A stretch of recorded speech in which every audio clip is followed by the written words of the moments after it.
जय हिंद और आप सभी का स्वागत करते हैं आपके अपने इस खूबसूरत से प्लेटफॉर्म जिसका नाम है विद्यार्थी अपडेट। और साथियों, अगर आप चैनल पर नए हैं तो चैनल पर नए हैं तो चैनल को सब्सक्राइब कर दें तथा बेल आइकन को ज़रूर दबा दें ताकि हमारी हर एक वीडियो की नोटिफिकेशन आपको मिलती रहे। तो हम बोर्ड एग्ज़ाम की तैयारी शुरू कर चुके हैं और इसमें हम लोग यानी हिस्ट्री का लेसन 4 हम पढ़ने वाले हैं जिसका नाम है औद्योगिकरण का युग। यहाँ से जितने भी प्रश्न बनेंगे सारी चीज़ों को आपके बारे में बताया जाएगा और इससे बाहर कुछ भी नहीं आपके परीक्षा में आने वाला है, क्योंकि बहुत ही महत्वपूर्ण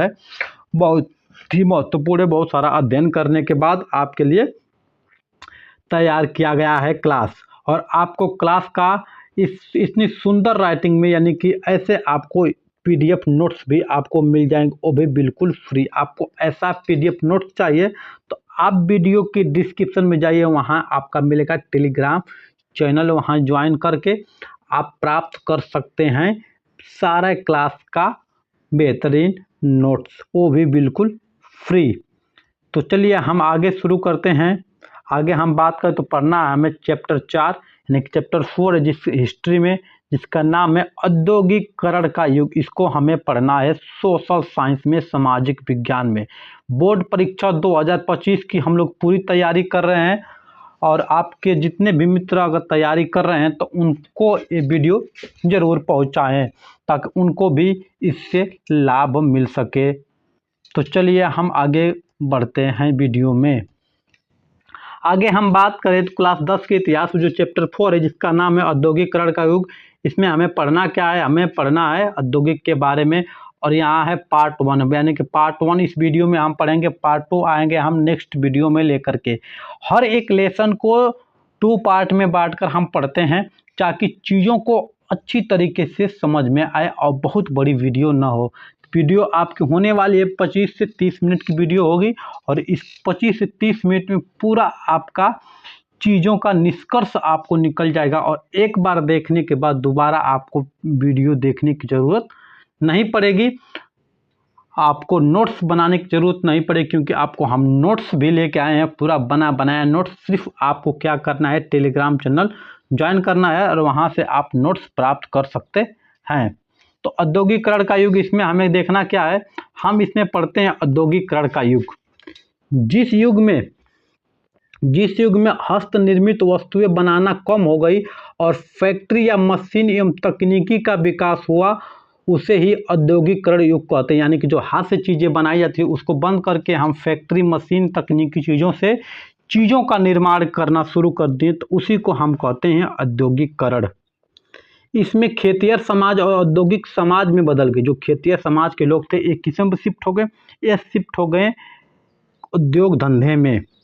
1760 और 1840 तक ये युग को औद्योगिकरण का युग कहा जाता है, जो मनुष्य के लिए खेल परिवर्तन नियम जैसा था। जैसे खेल में क्या करते हैं हम, नियम परिवर्तित कर देते हैं, ऐसे ही था हमारे समान वस्तु बनाने में नियम परिवर्तित करना। यानी कि सीधा हस्त निर्मित से हम आ गए मशीनी युग में। इसी को हम कहते हैं औद्योगिकरण। कब से कब तक था? 1740 से 1840 तक। पूर्व औद्योगिकरण क्या था? औद्योगिकरण से पहले क्या समाज था उसके बारे में थोड़ा हम समझ लेते हैं। उससे पहले जो समाज था, यूरोप में औद्योगिकरण के पहले के काल को पूर्व औद्योगिक काल कहते हैं। दूसरे शब्दों में कहा जाए तो यूरोप में सबसे पहले कारखाने लगाने के लिए काल को पूर्व औद्योगिकरण का काल कहते हैं। यानी कि जब कारखाने लगे उससे पहले का समय का क्या हम कहते हैं? पूर्व औद्योगिकरण का काल। पूर्व मतलब पहले, औद्योगिक का मतलब कि जो कारखाने लगे हैं उससे पहले जो कारखाने लगे हैं उसे क्या कहेंगे? पूर्व औद्योगिकरण। यानी कि जो कारखाने लगे हैं, कारखाने जब नहीं लगे थे उस समय को हम कहते हैं पूर्व औद्योगिकरण। इस अवधि में गाँवों में सामान बनते थे जिससे शहर के व्यापारी खरीदते थे। सामान लोग हाथ से बनाते थे गांव में और शहर के व्यापारी खरीदते थे। अब इसके बाद आता है आदि औद्योगिकीकरण।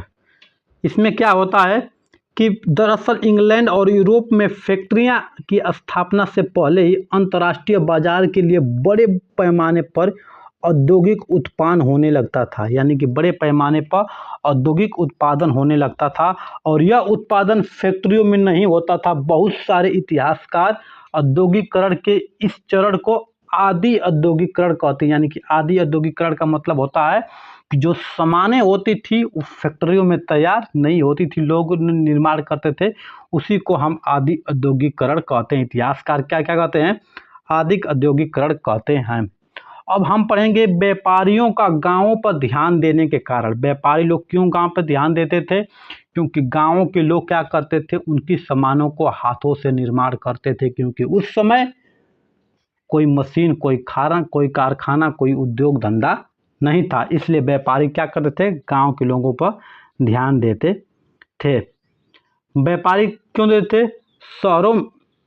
शहरों में ट्रेड और क्राफ्ट गिल्ड बहुत शक्तिशाली होते थे। इस प्रकार के संगठन प्रतिस्पर्धा, इसका मतलब है कंपटीशन, प्रतिस्पर्धा और कीमतों पर अपना नियंत्रण रखते थे। वे नए लोगों को बाजार में काम शुरू करने से भी रोकते थे। इसलिए किसी भी व्यापारी के लिए शहर में नया व्यवसाय शुरू करना बहुत मुश्किल होता था, इसलिए वे गांवों की ओर मुंह कर लेते थे। जब शहरों में उनको रोजगार करने के लिए जगह नहीं दिया जाता था, समय नहीं दिया जाता था, जो छोटे मोटे व्यापारी थे ये क्या करते? अपना व्यापार गांवों की तरफ करना शुरू करते थे, क्योंकि बड़े बड़े शहरों में बड़े बड़े व्यापारियों का दबदबा था। एक शब्द स्टेपलर क्या होता है?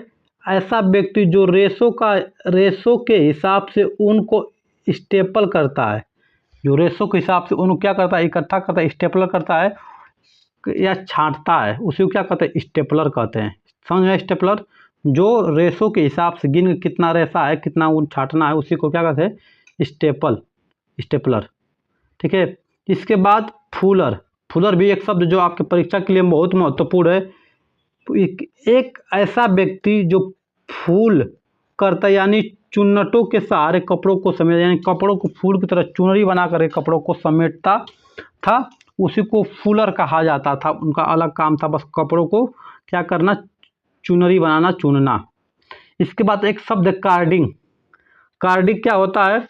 वह प्रक्रिया जिसमें कपास या ऊन आदि रेशों की कताई के लिए तैयार किया जाता था, यानी कि उसको कताई के लिए तैयार किया, उसी क्या कहते हैं? कार्डिंग कहा जाता था। ये सारे शब्द आपके परीक्षा में पूछे जा चुके हैं। किसमें? ऑब्जेक्टिव क्वेश्चन में। अब हम बात करेंगे कारखानों की शुरुआत। कारखानों की शुरुआत कैसे होती है, इसको हम आगे पढ़ने वाले हैं। अगर वीडियो आपको अच्छी लग रही है तो वीडियो को लाइक और कमेंट जरूर करें, क्योंकि आपके लिए ही तैयार किया गया है, आपके परीक्षा के लिए ही तैयार किया गया है। क्योंकि बहुत सारा मेहनत करके वीडियो आपके लिए तैयार किया गया है, तो आपका भी फर्ज बनता है, तो आपके साथ साथ उन भाई बहनों तक भी वीडियो पहुंचनी चाहिए जो भाई बहन पैसे की तंगी की वजह से, अपनी घर की आर्थिक परिस्थिति की वजह से कोचिंग ज्वाइन नहीं कर पाते हैं, कहीं पढ़ नहीं पाते हैं, तो उनके लिए बिल्कुल फ्री सेवा है।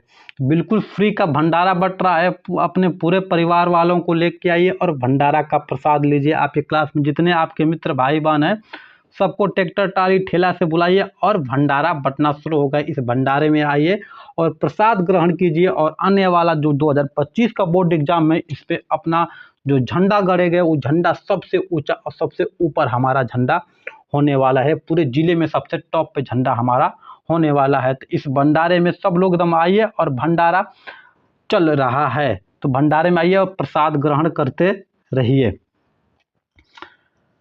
तो सबसे पहले क्या होता है कारखानों के युग में? सबसे पहले इंग्लैंड में कारखाने खोले गए 1770 के दशक में।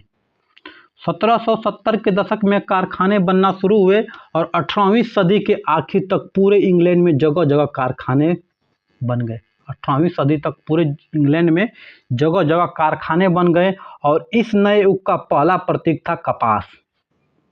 19वीं सदी के आखिर में कपास के उत्पादन में भारी बढ़ोतरी हुई और 1760 में ब्रिटेन में 2.5 मिलियन पाउंड कपास आयातित होता था, लेकिन 1787 तक यह मात्रा बढ़कर 22 मिलियन पाउंड हो गई थी। इतनी खपत थी।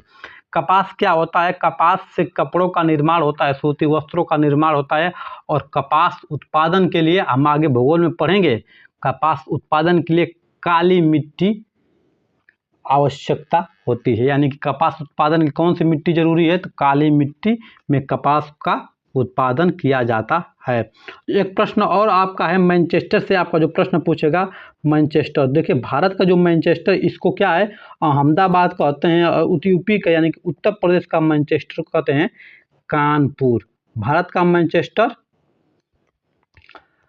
मैनचेस्टर अहमदाबाद और उत्तर प्रदेश का मैनचेस्टर कानपुर आपके परीक्षा में पूछे गए प्रश्न है। कॉम्पिटिटिव एग्जाम, इसलिए आपको बताना उचित समझा गया और बताया गया। अब कारखानों से लाभ क्या होता है, इसके बारे में हम लोग पढ़ते हैं। श्रमिकों को कार्य कुशलता बढ़ गई। अब नई मशीनों की सहायता से प्रति श्रमिक अधिक मात्रा में और बेहतर उत्पादन बनने लगे। औद्योगिकरण की शुरुआत मुख्य रूप से सूती कपड़ा उद्योग में हुई।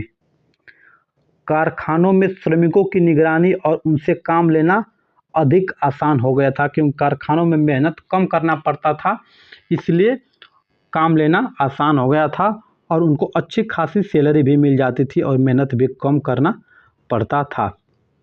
औद्योगिक परिवर्तन की रफ्तार कैसी थी, इसके बारे में हम आगे पढ़ेंगे। वीडियो अच्छी लग रही है तो एक प्यारा सा आपके अंदर जो थंबनेल वाला दिख रहा है, यानी कि आपका जो अंगूठे का निशान दिख रहा है, इसको क्या करेंगे आप, ये लाइक वाला बटन है, इसको आप लोग जरूर प्रेस करें। और वहाँ पे एक कंप्यूटर का कमेंट वाला प्यारा सा बॉक्स होगा और इसमें अपने प्यारे प्यारे शब्दों से कमेंट जरूर करें। आगे हम लोग बात करें तो औद्योगिकरण का मतलब सिर्फ फैक्ट्री या उद्योग का विकास नहीं था। कपास तथा सूती वस्त्र उद्योग एवं लोहा व स्टील उद्योग में बदलाव काफ़ी तेजी से हुए और ब्रिटेन के सबसे फलते फूलते उद्योग थे। ब्रिटेन के सबसे फलते फूलते उद्योग कौन थे? सूती कपड़ा उद्योग, लोहा और स्टील उद्योग। औद्योगिकरण के पहले दौर में 1840 के दशक तक सूती कपड़ा उद्योग ग्रामीण उद्योग अग्रणी क्षेत्र था। यानी कि 1840 के दशक तक सूती कपड़ा उद्योग अग्रणी क्षेत्र था, यानी सबसे आगे किसका था? सूती कपड़ा उद्योग का। अगर वहीं हम बात करें तो रेलवे के प्रसार के बाद लोहा इस्पात उद्योग में तेजी से वृद्धि हुई और रेल का प्रसार इंग्लैंड में 1840 के दशक में शुरू हुआ और उपनिवेशों में यह 1860 के दशक में हुआ। और बाद में कब हुआ? 1853 में हुआ था। पहली रेल चली थी 1853 में, जो मुंबई से कहाँ चली थी? मुंबई से ठाणे तक 34 किलोमीटर की यात्रा की थी पहली ट्रेन भारत में। ठीक है, तो उपनिवेशों में यह 1860 के दशक में हुआ और 1873 आते आते ब्रिटेन में लोहा और इस्पात के निर्यात की कीमत 77 मिलियन पाउंड हो गई और यही सूती कपड़े का निर्यात का दोगुना था। लेकिन औद्योगिकरण का रोजगार पर खास असर नहीं पड़ा। 19वीं सदी के अंत तक पूरे कामगारों का 20% से भी कम तकनीकी के रूप में उन्नत औद्योगिक क्षेत्र में नियोजित था। इसमें यह पता चलता है कि नए उद्योग पारंपरिक उद्योगों को विस्थापित नहीं कर पा रहे थे, क्योंकि नए उद्योगों को पारंपरिक में विस्थापित करने में समय लगेगा, इसलिए जल्दी कर नहीं पाते थे। अब आपका पढ़ना है नए उद्योगपति परंपरागत उद्योगों की जगह क्यों नहीं ले सके। पहला कारण क्या है? औद्योगिक क्षेत्र में काम करने वाले मजदूरों की संख्या कम थी। दूसरा, प्रौद्योगिकी बदलाव की गति बहुत धीमी थी और कपड़ा उद्योग एक गतिशील उद्योग था और प्रौद्योगिकी काफ़ी महंगी थी। उत्पादन का एक बड़ा भाग कारखानों के बजाय गृह उद्योग पर कार्य करता था।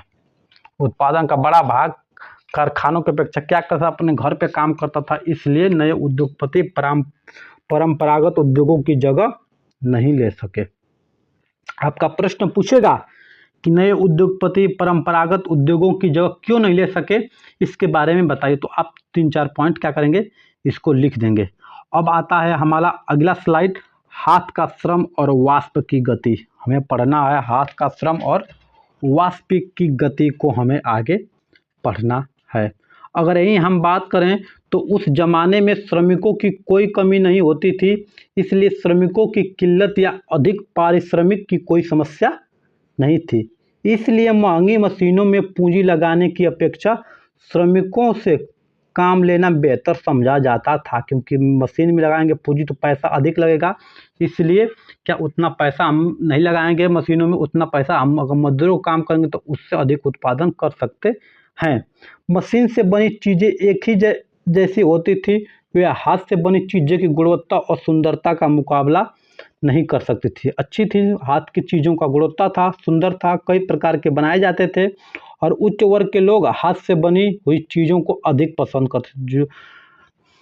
जो उच्च वर्ग के लोग थे इन्होंने हाथ से बनी हुई चीज़ों को अधिक पसंद करते थे। लेकिन 19वीं सदी में अमेरिका की में स्थिति कुछ अलग थी। वहाँ पर श्रमिकों की कमी होने के कारण मशीनीकरण ही एकमात्र रास्ता बचा, क्योंकि जहाँ श्रमिक कमी हो जाएंगे वहाँ पे क्या करेंगे, मशीनीकरण ही क्या है एकमात्र रास्ता बचा था। अब 19वीं सदी में यूरोप के उद्योगपति मशीनों की अपेक्षा हाथ से श्रम अधिक क्यों पसंद करते थे? पहला पॉइंट है कि ब्रिटेन में उद्योगपति का मानव श्रम की कोई कमी नहीं थी।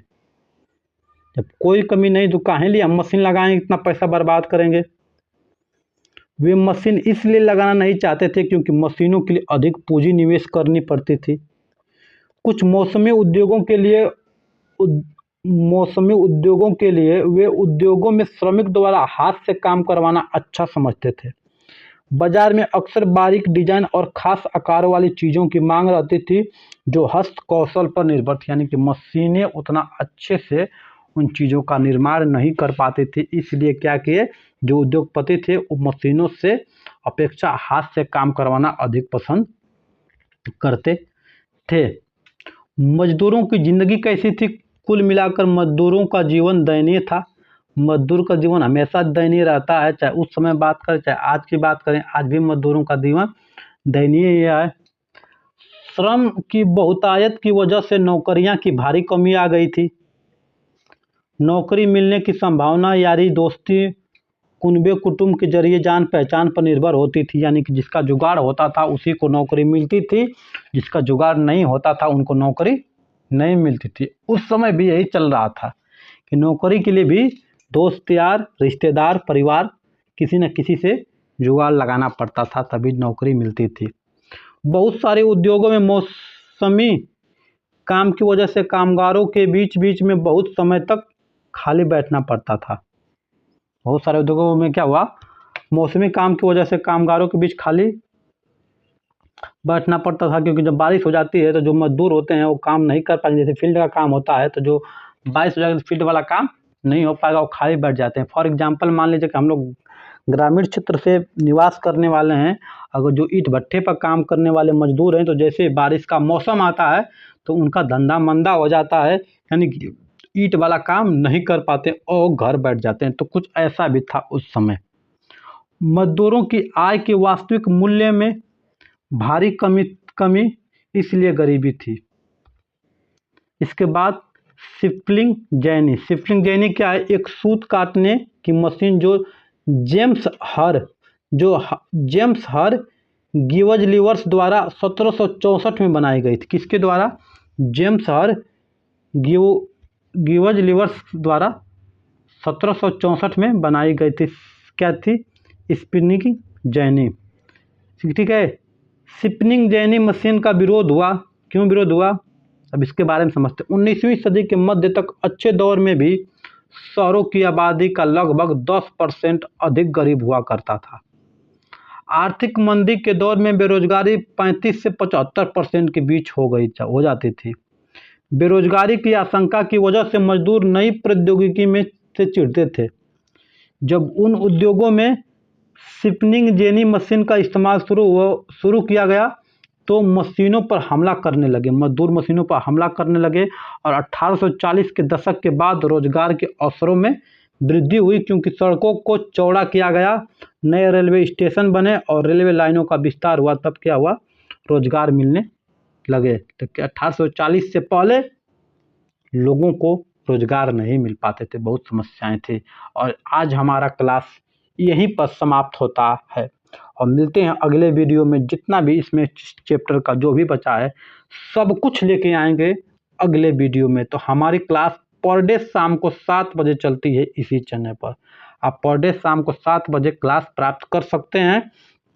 अगर वीडियो अच्छी लगी है तो आप कमेंट एक ज़रूर कर दें और अपने उन दोस्तों को शेयर करें जिनके पास जो पैसे की वजह से, आर्थिक, पारिवारिक, दैनिक स्थिति की वजह से कहीं कोचिंग नहीं जा पाते हैं, कहीं अच्छे विद्यालय पर नहीं पढ़ पाते हैं, हाँ, लेकिन वो तैयारी करते हैं, उनको एग्ज़ाम देना है। तो उन भाइयों के लिए, उन बहनों के लिए विशेष कोशिश, उन्हीं भाई बहनों के लिए कोशिश की जा रही है कि शिक्षा वहाँ तक पहुँचे जहाँ तक शिक्षा की ज़रूरत है। जिनको शिक्षा की ज़रूरत है लेकिन परिवार की स्थिति के कारण शिक्षा ग्रहण नहीं कर पाते हैं, तो शिक्षा वहाँ तक पहुँचाने की पूरी कोशिश की जा रही है। तो मिलते हैं अगले वीडियो में, तब तक के लिए जय हिंद, नमस्कार, वंदे मातरम।